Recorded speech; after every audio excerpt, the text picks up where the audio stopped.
Hello, my name is Erica and welcome back to Cello and Then Some. So last time we discussed putting our bow onto the string. Today we are going to get into a few more specifics. Now before you watch this video, I recommend going back, watching the last one and making sure you're just really comfortable with having a good bow hold, putting it on the D string, and playing two separate rhythms, both and. We want to make sure our arm is level, we don't have a hiked up shoulder, and also that we're pulling a good tone out of our instrument. Nobody wants to listen to anything if it doesn't sound pretty. So make sure that you have both a good tone, good technique before continuing with this video. Now, if you're still here, we are going to be discussing the specifics on how our bows work. So, first thing is we have a combination of three elements which allow us to create sound. Weight, placement, speed. More weight from our arm going into the string will allow us to play louder. Placement. The closer to the bridge we are, the louder we will be. Versus our final aspect is speed. A faster bow with more energy will create a louder sound. And vice versa. So when you play the cello, you are constantly combining all three elements to make your desired sound. For right now, we are going to focus on one placement, and that is right in the middle between the bridge and the fingerboard. So we put our bow right there. We like to call this lane 3 in cello land. So lane 1 will be right up here. This is the cello highway. Lane 1 is right on top of the fingerboard. Lane 5 is right on top of the bridge. Lane 3 in the middle. Lane 4 is going to be right there, not quite on top, but not the middle. And vice versa, lane 2 is not on top of the fingerboard, not in the middle, but kind of close-ish, in the middle. So we want to get extremely comfortable in lane 3 before we start exploring other lands. So first we're going to warm up.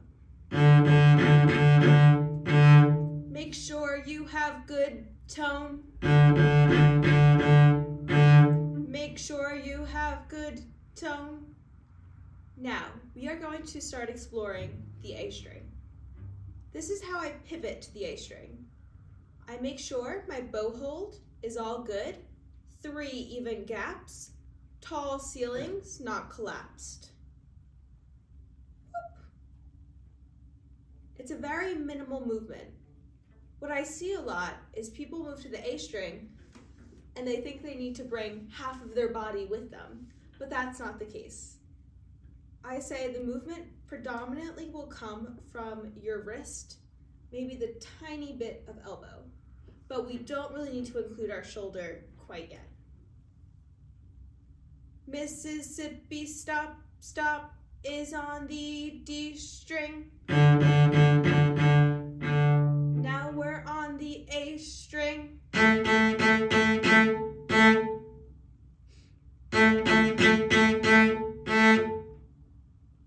Now, some of you may have some crunchy sounds right now.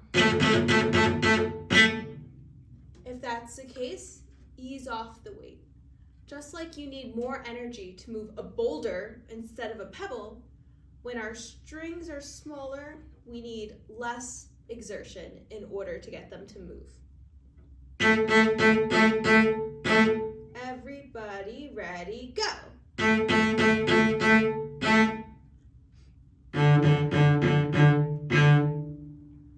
All right, so when you have mastered playing Mississippi Stop Stop on the D and the A string, we're now going to start using our cello hand. It's been a while since we used our cello hand, so let's do a quick review. Additionally, you can click back to the former video where I discussed some ringing notes and how to use our cello hand. First things first, C for cello, not V for violin. C for cello. Our C for cello goes on the neck of our cello. Our wrist is facing the same direction our fingerboard is facing. It's not collapsed. It's nice and straight. Additionally, our thumb is going to be behind our second finger on the back of the neck of the cello. Thumb, stick it up, stick it on, reach across with your index finger. Open D. First finger down. Open D. Now we are going to pluck Mississippi Stop Stop with those notes. Rest, rest. Rest, rest.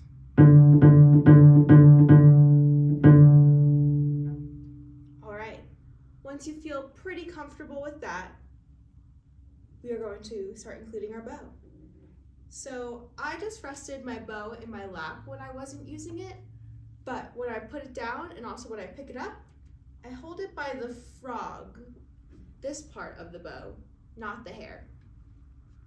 So now, plop, make sure it's all comfortable, put it on the D string, making sure I'm in lane 3, right in the middle.